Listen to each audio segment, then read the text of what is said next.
வணக்கம். மாலை முரசு செய்திகள் தொலைக்காட்சியில் 50 முக்கிய செய்திகளை விரைவாகவும் துல்லியமாகவும் அரை மணியில் பார்க்கலாம். காந்தி வழி, பெரியார் வழி, அம்பேத்கர் வழியில் மாணவர்கள் செல்ல வேண்டும். கோட்சே கூட்டத்தின் வழியில் சென்றுவிடக்கூடாது என முதலமைச்சர் மு க ஸ்டாலின் மாணவர்களுக்கு அறிவுரை கூறியுள்ளார். கள ஆய்வுக்கு திருவாரூர் சென்ற முதலமைச்சர் மு க ஸ்டாலின் முன்னதாக திருச்சி ஜமால் முகமது கல்லூரி பவள விழாவில் கலந்து கொண்டு புதிய கட்டிடத்தை திறந்து வைத்தார். பின்பு கல்லூரி மாணவ மாணவிகளுடன் முதலமைச்சர் மு க ஸ்டாலின் கலந்துரையாடினார். அப்போது பேசிய அவர், நான் அரசியல் பேச இங்கு வரவில்லை, ஆனால் மாணவர்களுக்கு அரசியல் புரிதல் அவசியம் என்று. காந்தி வழி, அம்பேத்கர் வழி, பெரியார் வழி என்று நமக்கான வழிகள் உள்ளன. ஆனால் ஒருபோது மாணவர்கள் கோட்சே வழியில் சென்றுவிடக் கூடாது என கேட்டுக் கொண்டார். தமிழ்நாட்டில் இப்போது இருக்கும் இருண்ட காலத்தை மாற்றி இழந்த பொற்காலத்தை மீட்டு தருவேன் என எடப்பாடி பழனிசாமி உறுதியளித்துள்ளார். கோவை மாவட்டத்தில் 4 சட்டமன்ற தொகுதிகளில் மக்களை காப்போம், தமிழகத்தை மீட்போம் என்ற பெயரில் எதிர்க்கட்சித் தலைவர் எடப்பாடி பழனிசாமி பயணம் மேற்கொண்டார். இதுகுறித்து அறிக்கை வெளியிட்ட அவர், அதிமுக மீண்டும் ஆட்சி அமைக்கும் என்பதற்கு தனது சுற்றுப்பயணத்தில் மக்களின் எழுச்சியே சாட்சி எனவும் 2026இல் அதிமுக ஆட்சி அமைவது உறுதி எனவும் குறிப்பிட்டுள்ளார்.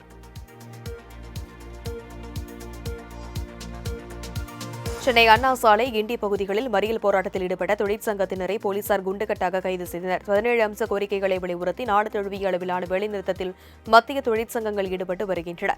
அந்த வகையில் சென்னை அண்ணா சாலை தலைமை தபால் நிலையத்துக்கு அருகில் அனைத்து தொழிற்சங்கத்தினரும் சாலை மறியல் போராட்டத்தில் ஈடுபட்டனர். இதனால் அண்ணா சாலையில் சுமார் 1 மணி நேரம் போக்குவரத்து பாதிப்பு ஏற்பட்டது. இந்த நிலையில் போராட்டத்தில் ஈடுபட்ட தொமுச, சிஐடியு, ஏஐடியுசி உள்ளிட்ட 13 தொழிற்சங்கத்தினரை காவல்துறையினர் குண்டுகட்டாக தூக்கிச் சென்று கைது செய்தனர்.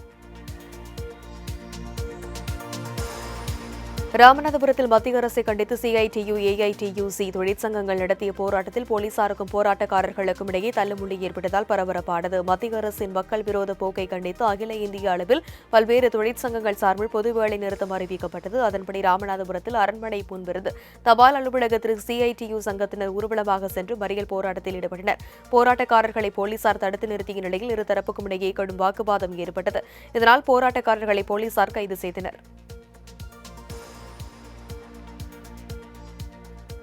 அதிமுக பொதுச் செயலாளர் எடப்பாடி பழனிசாமியை கண்டித்து சென்னை கொளத்தூரில் 50க்கும் மேற்பட்டோர் ஆர்ப்பாட்டத்தில் ஈடுபட்டனர். அறநிலையத்துறை சார்பில் நடத்தப்படும் பள்ளி கல்லூரிகளுக்கு பணம் வீணடிக்கப்படுவதாக எடப்பாடி பழனிசாமி தெரிவித்ததற்கு எதிர்ப்பு தெரிவித்து நடத்தப்பட்ட ஆர்ப்பாட்டத்தில் கொளத்தூர் கபாலீஸ்வர் அறிவியல் கலைக்கல்லூரியில் பயிலும் மாணவ மாணவியரின் பெற்றோர்கள் கலந்து கொண்டு கண்டன கோஷங்களை எழுப்பினர்.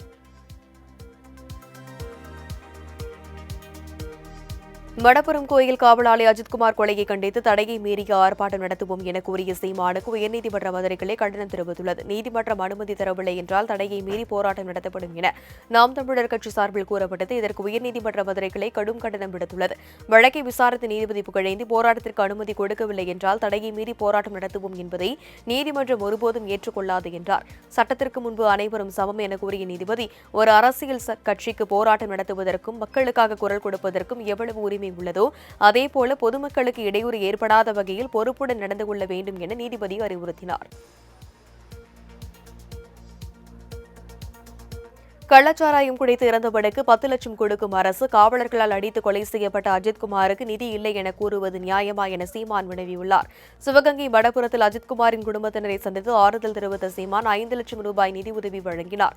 பின்னர் செய்தியாளரிடம் பேசிய அவர், மாநில அரசின் கையாளத்தனமே இந்த வழக்கு சிபிஐக்கு மாற்றப்பட்டதற்கு காரணம் என்றார். மாநில சுயாட்சி பேசும் அரசு ஏன் இந்த வழக்கை சிபிஐக்கு வழங்கியது என சீமான் வினவினார்.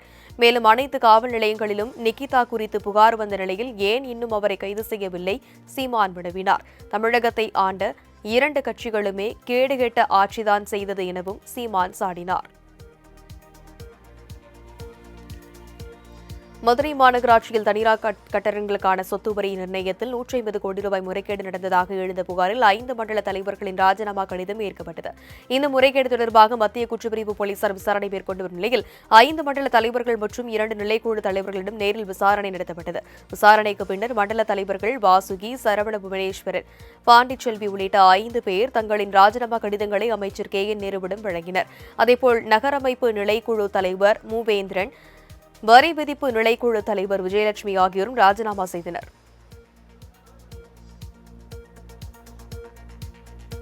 தமிழக அரசியல் வரலாற்றில் மதுரை மாநகராட்சியில் 5 மண்டல தலைவர்களை ராஜினாமா செய்ய கூறியது போல் மோசமான நிலையை சந்தித்தது இல்லை என அதிமுக முன்னாள் அமைச்சர் ஆர் பி உதயகுமார் தெரிவித்துள்ளார். மதுரை மாவட்டம் பாலமேடு அருகே முடுவார்பட்டி கிராமத்தில் அதிமுக சார்பில் இளைஞர்களுக்கு விளையாட்டு உபகரணங்கள் வழங்கும் நிகழ்ச்சி நடைபெற்றது. இதில் கலந்து கொண்ட பின்னர் செய்தியாளர்களை சந்தித்து பேசிய அவர், தேர்தலின் போது எந்த கட்சியினர் எது கொடுத்தாலும் அதை வாங்கிக் கொள்ளுங்கள் என்றார். மேலும் பொதுமக்கள் வேலைக்காக ரோடாக அலையும் சூழலில் ஆளும் கட்சியினர் பெட்டியை தூக்கிக் கொண்டு அலைவதாக சாடினார். எதிர்க்கட்சித் தலைவர் எடப்பாடி பழனிசாமி 210 தொகுதி வெல்லுவோம் என சொல்வதால் தாங்கள் 220 தொகுதிகள் வெல்வோம் என சொல்ல வேண்டும் என துணை முதலமைச்சர் உதயநிதி தெரிவித்துள்ளார். கரூர் கோவை சாலையில் திமுக மாவட்ட இளைஞரணி நிர்வாகிகள் கூட்டம் நடைபெற்றது. இக்கூட்டத்தில் துணை முதலமைச்சர் உதயநிதி பங்கேற்று இளைஞரணி நிர்வாகிகளுக்கு பல்வேறு ஆலோசனைகளை வழங்கினார். கூட்டத்தை தொடர்ந்து செய்தியாளர்களை சந்தித்து பேசிய அவர், திமுக 220 தொகுதிகள் வெல்லும் என கூறினார். மேலும் எத்தனை தொகுதிகளில் வெல்ல வேண்டும் என்பதை மக்கள் முடிவு செய்வார்கள் என்றார். திருப்பூரில் அடுத்தடுத்து 9 சிலிண்டர்கள் வெடித்ததில் 42 குடிசை வீடுகள் தரைமட்டமான சம்பவம் அப்பகுதியினரிடையே சோகத்தை ஏற்படுத்தியுள்ளது. திருப்பூர் எம்ஜிஆர் காலனி பகுதியில் சாயாதேவி என்பவருக்கு சொந்தமான இடத்தில் 42 கூரை தகர கொட்டகைகள் அமைத்து வாடகைக்கு விட்டிருந்தார். இந்நிலையில் காலை வேளையில் அனைவரும் வேலைக்கு சென்ற நிலையில் ஒரு வீட்டில் வாயு கசிவு ஏற்பட்டு விபத்தான நிலையில் அடுத்தடுத்து 9 சிலிண்டர்கள் வெடித்து சிதறி விபத்தானது. தகவல் அறிந்து விரைந்த தீயணைப்பு வீரர்கள் 10க்கும் மேற்பட்ட தண்ணீர் லாரிகள் உதவியுடன் 3 மணி நேரம் போராடி தீயை கட்டுக்குள் கொண்டு வந்தனர். கல்வித்துறையில் ஒன்றிய அரசு தமிழகத்திற்கு கடும் நெருக்கடி கொடுத்து வருவதாக சட்டப்பேரவைத் தலைவர் அப்பாவு குற்றம் சாட்டியுள்ளார். நெல்லையில் செய்தியாளர்களுக்கு பேட்டியளித்த அவர், கல்வியை அழித்து குலக்கல்வி முறையை மீண்டும் கொண்டுவர ஒன்றிய அரசு முயற்சிப்பதாக கூறினார். 16 லட்சம் கோடி ரூபாய் வங்கிக் கடனை கார்ப்பரேட் நிறுவனங்களுக்கு தள்ளுபடி செய்த பிரதமர் மோடி, அரசு போக்குவரத்து கழக பேருந்துகள் செல்வதற்கு தேவைப்படும் வெறும் 276 கோடி ரூபாய் கடனை தள்ளுபடி செய்ய மாட்டார்களா என்று கேள்வி எழுப்பினார். அதிமுக விசாரணை கமிஷனை எதிர்கொள்ளும் என அமைச்சர் துரைமுருகன் தெரிவித்துள்ளார். வேலூர் மாவட்டம் காட்பாடி அடுத்த அரும்பருதி பாலாற்றின் குறுக்கே 24 கோடியே 82 லட்சம் மதிப்பீட்டில் கட்டப்பட்ட தரைக்கீழ் தடுப்பணையை அமைச்சர் துரைமுருகன் திறந்து வைத்தார். பின்னர் செய்தியாளர்களுக்கு பேட்டியளித்த அவர், திமுக ஆட்சிக் காலத்தில் அதிகமாக கடன் வாங்கியுள்ளதால் விசாரணை கமிஷன் அமைக்கப்படும் என்ற எடப்பாடி பழனிசாமி பேசியது குறித்த கேள்விக்கு இவ்வாறு பதிலளித்தார்.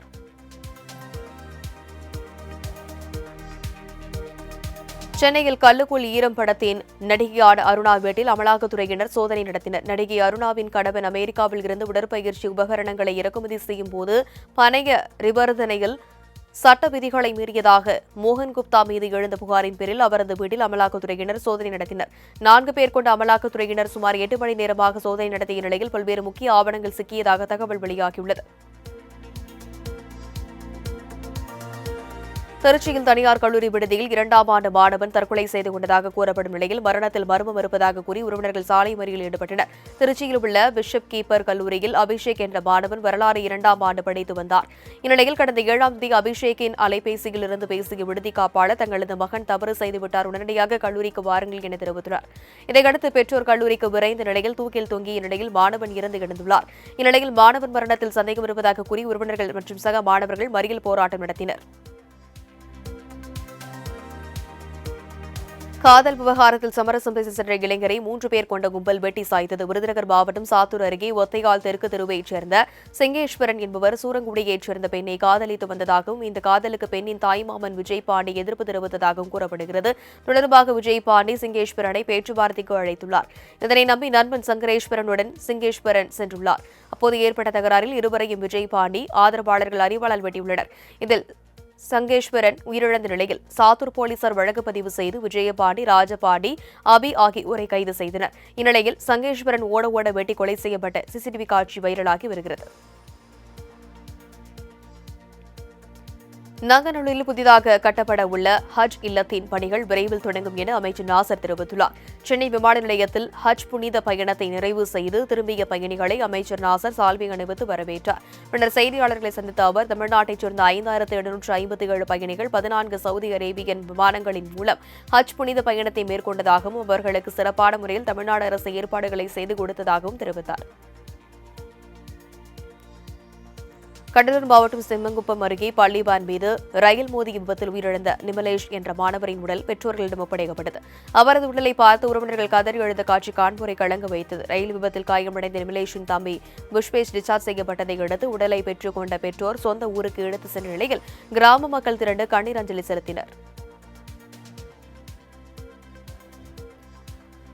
புதுச்சேரி முதலமைச்சர் தனது பதவியை ராஜினாமா செய்ய உள்ளதாக பரபரப்பு தகவல் வெளியாகியுள்ளது. புதுச்சேரியில் ஆளுநர் முதலமைச்சர் இடையே கருத்து வேறுபாடு நிலவி வரும் நிலையில் முதலமைச்சர் ரங்கசாமி தனது கட்சி எம்எல்ஏக்களுடன் தனியார் விடுதியில் ஆலோசனை நடத்தினார். 1 மணி நேரம் இந்த ஆலோசனை நீடித்த நிலையில் என்ஆர்எஸ் காங்கிரஸ் எம்எல்ஏக்கள் சட்டப்பேரவை சபாநாயகரை சந்தித்து பேசினர். இதனால் புதுச்சேரி அரசியலில் பரபரப்பு ஏற்பட்டது. புதுச்சேரிக்கு மாநில அந்தஸ்து வழங்குவது தொடர்பாக சிறப்பு சட்டமன்றத்தை கூட்ட வலியுறுத்தி சபாநாயகர் செல்வத்திடம் என்ஆர் காங்கிரஸ் எம்எல்ஏக்கள் மனு அளித்தனர். இதனைத் தொடர்ந்து செய்தியாளரிடம் பேசிய சபாநாயகர் செல்வம், புதுச்சேரியில் சிறப்பு சட்டமன்றத்தை கூட்டுவது தொடர்பாக முதலமைச்சரிடம் கலந்து பேசி முடிவு எடுக்கப்படும் என தெரிவித்தார். துணைநிலை ஆளுநர் முதலமைச்சருக்கு இடையே கருத்து வேறுபாடு இருக்கலாம், ஆனால் அது காலப்போக்கில் சரியாகிவிடும் என கூறிய சபாநாயகர், இதனால் ஆட்சிக்கு எந்த பாதிப்பும் இருக்காது என்றார்.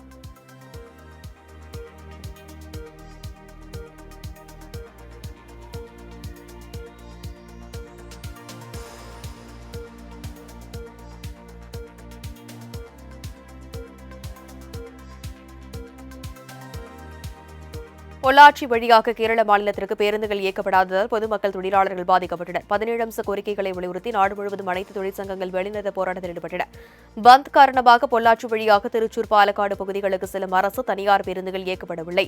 இதன் காரணமாக பொள்ளாச்சி மற்றும் அதன் சுற்றுவட்டார பகுதிகளில் இருந்து தமிழக கேரள எல்லைப் பகுதிகளுக்கு வேலைக்கு செல்லும் கூலி தொழிலாளர்கள் மற்றும் வியாபாரிகள் கடும் அவதிக்குள்ளாகினர். அதிமுக பாஜக பொருந்தாத கூட்டணி என்று தமிழக காங்கிரஸ் கமிட்டி தலைவர் செல்வ பெருந்தகை தெரிவித்துள்ளார். சென்னை விமான நிலையத்தில் செய்தியாளர்களுக்கு பேட்டியளித்த அவர் இதனை தெரிவித்தார். அதிமுக ஆட்சிக் காலத்தில் நடந்த குற்ற சம்பவங்களை ஒப்பிடுகையில் திமுக ஆட்சியில் விகிதாச்சாரம் குறைவுதான் என தெரிவித்த அவர், அதிகாரிகள் சிலர் செய்யும் தவறுகளால் அரசுக்கு களங்கம் ஏற்படுவதாக வேதனை தெரிவித்தார். பாஜகவினர் பொய் பித்தலாட்டத்திற்கு பெயர் போனவர்கள் என்றும் அவர் விமர்சித்தார். உங்களுடன் ஸ்டாலின் திட்டம் ஊரை ஏமாற்றும் திட்டம் என்று பாமக தலைவர் அன்புமணி ராமதாஸ் குறிப்பிட்டுள்ளார். பாமக தலைவர் அன்புமணி ராமதாஸ் வெளியிட்டுள்ள அறிக்கையில், தமிழ்நாட்டு மக்களுக்கு அரசின் சேவைகளை வழங்குவதற்கான உங்களுடன் ஸ்டாலின் என்னும் திட்டத்தின் பெயரால் மக்களை அரசு ஏமாற்றுவது கண்டிக்கத்தக்கது என்று குறிப்பிட்டுள்ளார். தொடர்ந்து சேவைகளை பெற மக்களை முகாம்களுக்கு வரவழைத்து கையேந்தி நிற்க வைப்பதற்கு பெயர்தான் சமூக நீதியா என்று சாடினார். மேலும் திமுக அரசு ஆட்சிக்கு வந்த நாள் முதலாகவே மக்களுக்கு எந்த நன்மையும் செய்யாமல் விளம்பரம் மட்டுமே செய்து மக்களை ஏமாற்றி வருகிறது என்றும், அதை விடுத்து சேவை உரிமை சட்டத்தை செயல்படுத்த தமிழக அரசு முன்வர வேண்டும் என்றும் கூறியுள்ளார். ஓடும் ரயிலில் பெங்களூரைச் சேர்ந்த பெண்ணிடம் 5 சவரன் செயின் பறிக்கப்பட்ட சம்பவம் குறித்து போலீசார் விசாரணை மேற்கொண்டு வருகின்றனர்.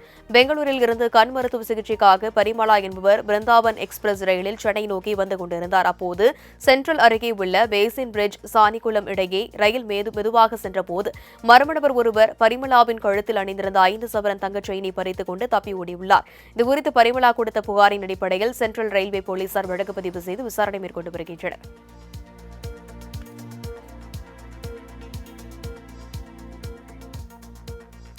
காஞ்சிபுரம் மாவட்ட பரந்தூரில் புதிய பசுமை வழி விமான நிலையம் அமைப்பதற்காக கையகப்படுத்தப்பட்ட நிலத்தை பட்டாதாரர்கள் பதிவு செய்து கொடுத்தனர். பரந்தூரில் விமான நிலையம் அமைக்க அதன் சுற்றுவட்டார பகுதிகளில் நிலங்களை கையகப்படுத்தி இழப்பீட்டுத் தொகை வழங்க அரசு உத்தரவிட்டது.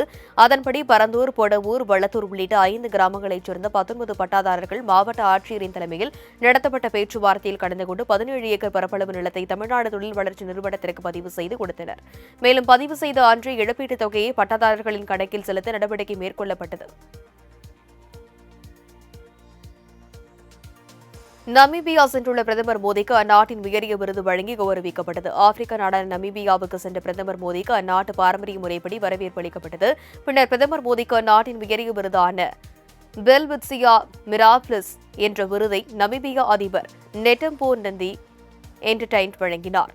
விருதை பெற்றுக் கொண்ட பிரதமர் மோடி, இந்த கௌரவம் தனக்கு மட்டுமல்ல 140 கோடி இந்தியர்களுக்காக உள்ளது எனவும் இதை பெருமையுடன் ஏற்பதாகவும் கூறினார். மேலும் நமீபியா மக்கள், அரசாங்கம் மற்றும் அதிபருக்கு மனமார்ந்த நன்றி என கூறினார். வாக்காளர் பட்டியல் சிறப்பு திருத்தம், புதிய தொழிலாளர் விதிமுறைகள் மற்றும் சட்டம் ஒழுங்கு நிலைமை ஆகியவற்றை கண்டித்து பீகார் முழுவதும் போராட்டம் நடைபெற்றது. பாட்னாவில் உள்ள மாநில வருமான வரித்துறை அலுவலகத்தில் இருந்து பேரணியாக சென்று போராட்டம் நடத்தப்பட்டது. இந்த முழு அடைப்பு போராட்டத்தில் மக்களவை எதிர்க்கட்சித் தலைவர் ராகுல் காந்தி, ராஷ்டிரிய ஜனதா தலைவர் தேஜஸ்வி யாதவ், மார்க்சிஸ்ட் கம்யூனிஸ்ட் கட்சியின் பொதுச் செயலாளர் பேபி உள்ளிட்ட தலைவர்கள் கலந்து கொண்டனர். இதில் பேசிய ராகுல் காந்தி, பீகாரில் பாஜக தலைமையிலான ஆட்சி ஓட்டு திருட்டில் ஈடுபட முயல்வதாக மக்களவை எதிர்க்கட்சித் தலைவர் ராகுல் காந்தி கண்டனம் தெரிவித்துள்ளார். தேர்தல் ஆணையம் அரசியலமைப்பை பாதுகாக்க வேண்டும் எனவும் அவர் வலியுறுத்தினார்.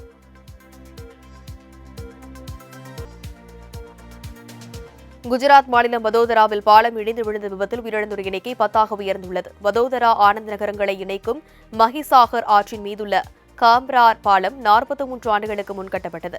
இந்த பாலம் திடீரென இடிந்து விழுந்தது. இதனால் வதோதரா ஆனந்த் நகரங்களுக்கு இடையேயான போக்குவரத்து முற்றிலும் துண்டிக்கப்பட்டுள்ளது. பாலம் இடிந்தபோது அவ்வழியே சென்ற லாரி உட்பட 4 வாகனங்கள் ஆற்றில் விழுந்து மூழ்கின. இந்த விபத்தில் உயிரிழந்தோர் எண்ணிக்கை 10 உயர்ந்துள்ளது. ஹொசூர் அருகே அரசு தொடக்கப் பள்ளியில் காலை சிற்றுண்டி சாப்பிட்டால்தான் இலவச சீருடை மற்றும் புத்தகம் வழங்கப்படும் என பள்ளி நிர்வாகம் நெருக்கடி கொடுத்து வருவது பெற்றோர்கள் மத்தியில் அதிருப்தியை உண்டாக்கியிருக்கிறது. இதுபற்றி மாணவர்களின் பெற்றோர்கள் பள்ளி நிர்வாகத்திடம் கேட்டால் 1000 ரூபாய் சம்பளத்திற்கு வருபவர் என்ன சரவணபவன் ஹோட்டல் தரத்தலா சமைப்பார் என ஏளனத்துடன் பதில் சொல்வதாக புகார் எழுந்துள்ளது. மேலும் பள்ளியில் சத்துணவு ஊழியர் விடுமுறை எடுத்தால் அவர்களுக்கு பதிலாக வேறொருவரை வைத்து உணவு தயாரிப்பதாகவும் கூறப்படுகிறது. அரசு பள்ளியின் இந்த நிலை குறித்து மாவட்ட ஆட்சியர் தினேஷ்குமாரின் கவனத்திற்கு எடுத்துச் செல்லப்பட்டது. இதுகுறித்து பள்ளி நிர்வாகத்திடம் விரைவில் விசாரணை நடத்த நடவடிக்கை எடுக்கப்படும் என அவர் உறுதியளித்துள்ளார். சென்னை காவல் ஆணையர் அலுவலகம் முன் சரக்கு வாகனம் மோதியதில் இருசக்கர வாகனத்தில் வந்த பெண் உயிரிழந்த சம்பவம் சோகத்தை ஏற்படுத்தியுள்ளது. சென்னை புதுப்பேட்டை சேஷகிரி தெருவைச் சேர்ந்த ஸ்ரீதேவி என்பவர் தனது மகனை இருசக்கர வாகனத்தில் பள்ளியில் விட்டுவிட்டு பூந்தமல்லி நெடுஞ்சாலை வழியாக வீட்டிற்கு சென்று கொண்டிருந்தார். அப்போது சென்னை காவல் ஆணையர் அலுவலக பேருந்து நிறுத்தம் அருகே பின்னால் வந்த சரக்கு வாகனம் இருசக்கர வாகனத்தில் மோதியதில் தலையில் பலத்த காயமடைந்து சம்பவ இடத்திலேயே பரிதாபமாக உயிரிழந்தார். தகவல் அறிந்து வந்த போக்குவரத்து போலீசார் உடலை கைப்பற்றி பிரேத பரிசோதனைக்காக ராஜீவ்காந்தி மருத்துவமனைக்கு அனுப்பி வைத்ததுடன் சிசிடிவி காட்சிகளின் உதவியுடன் சரக்கு வாகன ஓட்டுநரை போலீசார் தேடி வருகின்றனர். குறைந்த முதலீட்டில் இரட்டிப்பு லாபம் தருவதாக ஆசை வார்த்தை கூறி கோடிக்கணக்கில் பணத்தை சுருட்டியதாக கொடைக்கானல் பகுதியினர் குமுறி வருகின்றனர். இதுகுறித்து திண்டுக்கல் மாவட்ட காவல் கண்காணிப்பாளர் மற்றும் கொடைக்கானல் காவல் துணை கண்காணிப்பாளர் அலுவலகம், முதல்வன் தனிப்பிரிவு ஆகியவற்றுக்கு புகார் அளித்தும் எந்த நடவடிக்கையும் எடுக்கப்படவில்லை என தெரிகிறது. இந்நிலையில் மர்ம கும்பலால் ஏமாற்றப்பட்டு வாழ்க்கையை தொலைத்து நிற்பதாகவும் தமிழக அரசு உரிய விசாரணை மேற்கொண்டு இழந்த பணத்தை மீட்டுத் தருவதோடு மோசடி கும்பலை கைது செய்யுமாறு பாதிக்கப்பட்டவர்கள் புகார் அளிக்கின்றனர்.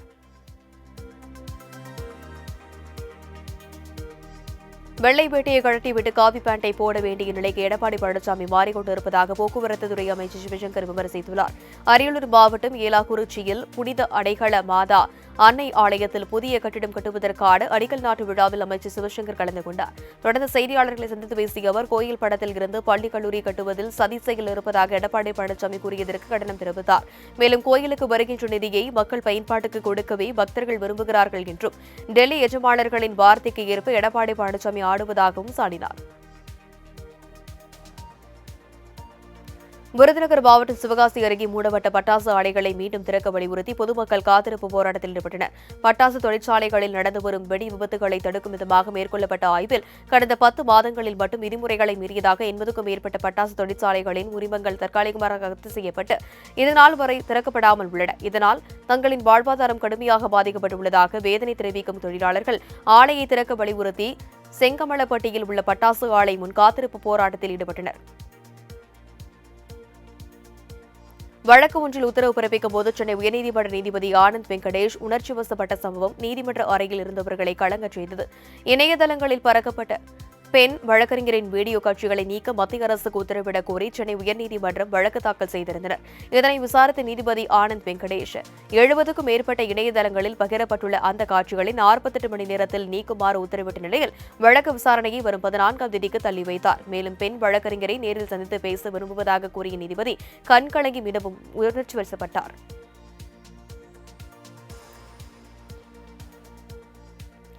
சென்னை கிண்டி பகுதியில் உள்ள தனியார் வங்கியில் பல லட்சம் கள்ள ரூபாய் நோட்டுகளை டெபாசிட் செய்ய முயன்ற வழக்கில் 2 பேர் கைது செய்யப்பட்டனர். ஈக்காட்டுத்தாங்கல் பகுதியில் உள்ள தனியார் வங்கியில் 2 லட்சம் ரூபாய் மதிப்புள்ள நோட்டுகளை ஒருவர் டெபாசிட் செய்ய முயன்றுள்ளார். அதை வங்கி ஊழியர் சரிபார்த்த போது அதில் ஒரு 500 ரூபாய் நோட்டை தவிர மற்ற அனைத்தும் போலியானது என தெரியவந்தது. இதுகுறித்து வங்கி மேலாளர் அளித்த புகாரின் பேரில் மத்திய குற்றப்பிரிவு போலீசார் மேற்கொண்ட தீவிர விசாரணையில் கடலூர் மாவட்டத்தைச் சேர்ந்த செந்தில்குமார் என்பவரை கைது செய்து அவரிடமிருந்து 5 லட்சம் மதிப்புள்ள கள்ள நோட்டுகளை பறிமுதல் செய்தனர். மேலும் இவ்வழக்கில் தொடர்புடைய சாம் பிரவீன் சந்தன் ராஜ் என்பவரையும் கைது செய்து மற்ற குற்றவாளிகளை தேடி வருகின்றனர். கடற்கரை பகுதியில் சட்டத்துக்கு புறம்பாக கட்டடங்கள் கட்டுவதை ஒருபோதும் அனுமதிக்க முடியாது என்று உயர்நீதிமன்ற மதுரை கிளை கருத்து தெரிவித்துள்ளது. கன்னியாகுமரியில் கடலோர கட்டுப்பாடு மண்டலம் உயர கட்டுப்பாடு விதிகளை மீறி கட்டப்பட்டுள்ள கட்டடங்களை இடித்து அப்புறப்படுத்த உத்தரவிடக் கோரி கன்னியாகுமரியைச் சேர்ந்த சாமுவேல் பிளஸ்பின் என்பவர் தாக்கல் செய்த மனுவில் தன் கருத்தை பதிவு செய்த நீதிமன்றம் தொடர்பாக இதுவரை எடுக்கப்பட்ட நடவடிக்கை என்ன என்பது குறித்து நிலை அறிக்கையை தாக்கல் செய்ய உத்தரவிட்டு வழக்கு விசாரணை 2 வாரங்களுக்கு ஒத்திவைத்தது. நாகை மாவட்டம் வேதாரண்யத்தில் மீனவர்களை கற்களால் தாக்கி 2 லட்சம் மதிப்புள்ள மீன்பிடி வலைகளை இலங்கை கடல் கொள்ளையர்கள் கொள்ளையடித்து சென்றனர். வேதாரண்யம் அடுத்த ஆறுகாட்டுத்துறையைச் சேர்ந்த சந்திரமோகன் என்பவருக்கு சொந்தமான ஃபைபர் படகில் நேற்று மதியம் 4 மீனவர்கள் கடலுக்கு மீன்பிடிக்க சென்றனர். கோடியக்கரைக்கு தென்கிழக்கே மீன்பிடித்துக் கொண்டிருந்த போது நேற்று நள்ளிரவில் 2 படகில் வந்த இலங்கை கடற்கொள்ளையர்கள் மீனவர்களை கற்களால் தாக்கி கடற்பரப்பில் விரிக்கப்பட்டிருந்த சுமார் 2 லட்சம் மதிப்புள்ள 300 கிலோ வலையை அறுத்து எடுத்துக்கொண்டு தப்பி சென்றனர். இதுகுறித்து கடலோர காவல்படையினர் விசாரணை மேற்கொண்டு வருகின்றனர். சேலம் மாவட்டம் ஏற்காட்டில் சாலையில் சுற்றித் திரியும் மாடுகளை கட்டுப்படுத்த வலியுறுத்தி வாழ்வுரிமை கூட்டமைப்பு சார்பில் கவனஈர்ப்பு ஆர்ப்பாட்டம் நடைபெற்றது. ஏற்காடு ஒண்டிகடை ரவுண்டானா அருகில் நடைபெற்ற ஆர்ப்பாட்டத்தில் சாலைகளில் சுற்றித் திரியும் மாடுகளால் விபத்து ஏற்படும் அபாய சூழல் நிலவுவதாக, இதனை உடனடியாக கட்டுப்படுத்த வேண்டுமென வலியுறுத்தியும் கோஷங்கள் எழுப்பப்பட்டது.